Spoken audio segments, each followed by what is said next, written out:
Vous savez, mes amis, aujourd'hui on est les 10 jours de pénitence. On est aujourd'hui le 13e, qui s'appelle en hébreu Yud Gimel Midot, les 13 Midot de Rachamim. Et dans les 10 jours de pénitence, il y a un minag d'après Rabbeinu de lire le Tomer Dvorah qui explique les 10 sphirotes, comment ça fonctionne.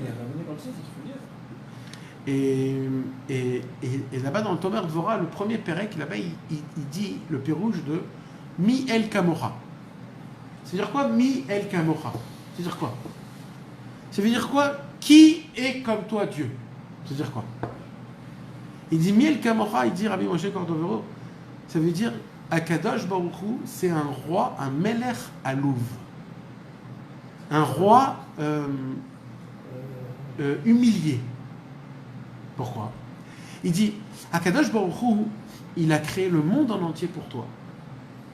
Il a tout fait, cette exceptionnalité qu'il y a dans ce monde. Tout ce qu'il y a, tout. Il t'a demandé des toutes petites choses à faire. Et toi, tu ne fais rien. Tiens, toi, tu fais des avérotes. Tu vas faire contre ce qu'il t'a demandé. Et malgré que tu fais des avérotes, il va continuer à te donner ta vie. Il va faire tout comme si de rien n'était. Plus que ça, il dit. Et il dit, et en plus de ça, il va te donner les kiffs et le plaisir qu'il y a dans la avéra. Maintenant, il va dire encore plus que ça. Et il dit, normalement, Hachem, il aurait pu, puisque Hachem, c'est le patron de tout, il aurait pu ne plus lui donner de vitalité quand il veut faire la Avera. Lui coincer sa bouche. Non, il le laisse. Mais il peut l'arrêter. Il est plus fort que nous, mais il le laisse. C'est comme un nain, il vient, il donne un coup de pied. Toi, tu l'écrases avec ta main, mais tu fais rien. En fait, tu attends, ne tombe pas, hein, fais attention. Tu peux continuer à me frapper, mais ne tombe pas. Akadosh Baruch Hu, il se tait, il nous laisse faire nos avérotes. Il se tait, il continue, il nous donne le plaisir dans les avéras, et il croit en nous, et il laisse le temps passer. Ça s'appelle un melech. Sur ça, on dit Mi El Kamora. Qui est un Dieu comme toi?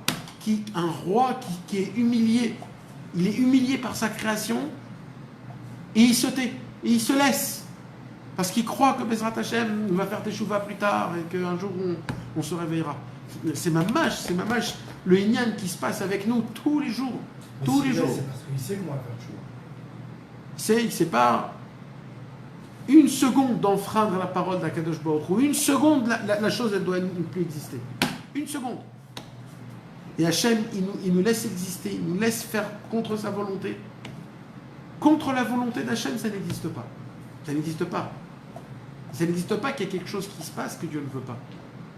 Et si on fait une avéra, Akadosh Baruch Hu, c'est la seule chose qu'il laisse à nous de faire contre sa volonté, rien que parce qu'il nous aime. Il a créé une possibilité qu'il y a quelque chose qui se passe qu'il ne veut pas. Il a créé ça, il a créé.